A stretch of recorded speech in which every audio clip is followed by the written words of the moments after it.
జగన్ ఒక బచ్చా అంటున్నాడు.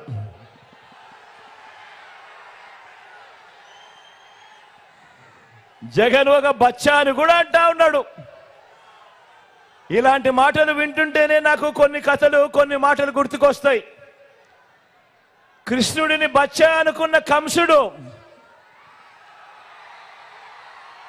కృష్ణుడిని బచ్చా అనుకున్న కంసుడు పూతన కాలింది. ఇప్పుడు బాబు వాన్ మీద నిలబడిన ముగ్గురు మాదిరిగా ఈరోజు గుర్తుకొస్తా ఉన్నారు.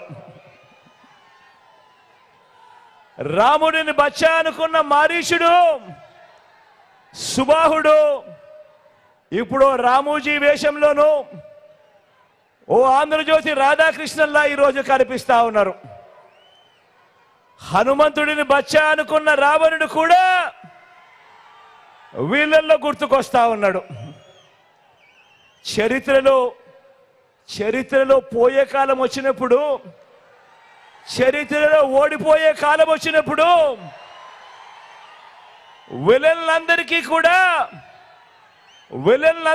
కూడా అటువైపున హీరోలందరూ బచ్చాలుగానే కనిపిస్తా ఉంటారు.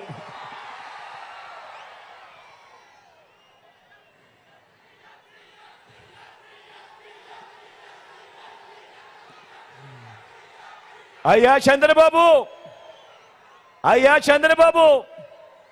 నువ్వు బచ్చా అంటున్న నేను ప్రజలకు మంచి చేసి ఎన్నికల్లో ఒంటరిగా ధైర్యంగా ప్రజల ముందుకు నేను వస్తా ఉన్నా. మరి 14 ఏళ్ళు సీఎంగా చేశావు కదా, మరి 3 సార్లు సీఎంగా చేశావు కదా, మరి పేదలకు నువ్వు చేసిన మంచి ఉంటే నువ్వెందుకయ్యా బచ్చాను చూసి భయపడుతూ పొత్తుల కోసం ఎగబడతా ఉన్నావు అని అడుగుతా ఉన్నాను చంద్రబాబును.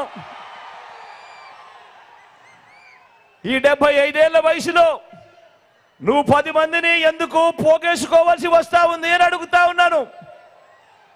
అంతా గమనించండి. ఇంటింటికి మంచి చేసిన మీ బిడ్డ ఒక్కడి చుట్టూ ఎంతమంది బాణాలు పట్టుకొని ఉన్నారు అని అంటే గమనించమని కోరుతా ఉన్నాను.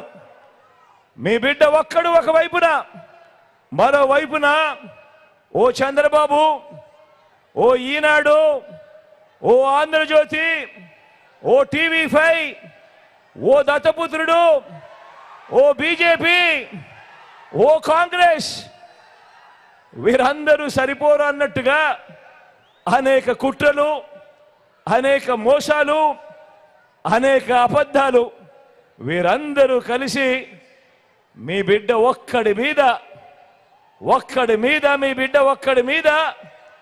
బాణాలు పట్టుకొని చుట్టూ నిలబడి ఉన్నారు.